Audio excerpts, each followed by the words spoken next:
Alright, let's talk about Japan. The country that feels like it could be part theme park, part ancient civilization, and part, well, confusing workplace simulator. If you're thinking about packing up and heading to Japan, or just fantasizing about it from the comfort of your couch, let me guide you through what it's really like beyond the sushi rolls and cherry blossoms. First things first, let's talk about Japan's work culture. You've probably heard whispers about the legendary dedication to work here. In Japan, it's like everyone's got this silent pact. We work hard, we all go down together.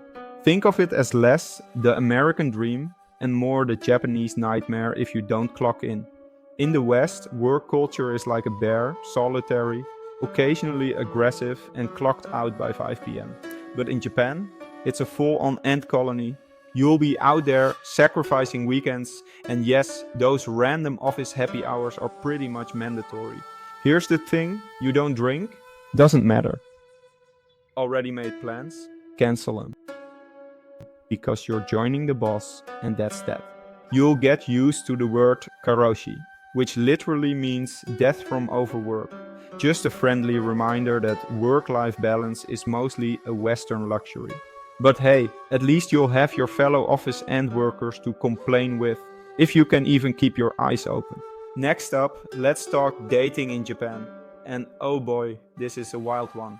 First off, good luck if you don't know Japanese. Sure, some Japanese folks speak English, but it's about as common as finding a vending machine that doesn't have cold coffee in it. It's rare, and even when you do find someone, don't expect public displays of affection. If you think you're getting a public kiss goodbye, try again. A handshake? Maybe, if you're lucky. Japanese culture is all about subtlety, respect, and patience. So dating is kind of like waiting for a package that you're not sure you even ordered. And if you're planning on popping out a kid or two, don't expect much hands-on parenting from your partner. Old-fashioned roles are still a thing here, so brace yourself. So, you're ready to take on the Japanese language? Exciting. That is, until you realize that Japanese is practically a cryptic puzzle and context is king. At first, learning Japanese feels like you're unlocking achievements left and right. But soon, it's like someone turned the difficulty up to expert. One day, you're smoothly ordering sushi. The next, you're struggling to ask for directions and wondering why you thought this was a good idea. And the worst part? Google Translate can only get you so far. Japanese language relies on so much context that even the best AI struggles to help. Prepare for some comical misunderstandings and some very patient Japanese friends, if you're lucky. Now, making friends in Japan, everyone says it's tough, and they're right. Japanese society is close-knit. Most people have friends from high school and aren't really looking for a new buddy. So, if you thought making friends was hard in your hometown after college, double that challenge here. But keep at it.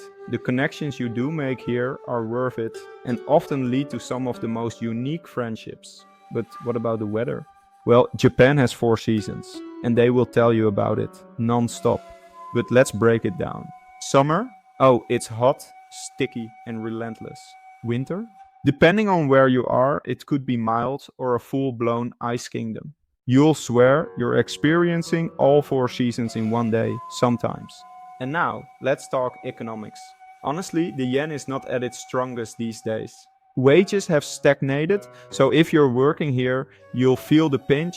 It's not exactly the rich expat life you might imagine, unless you're, a CEO.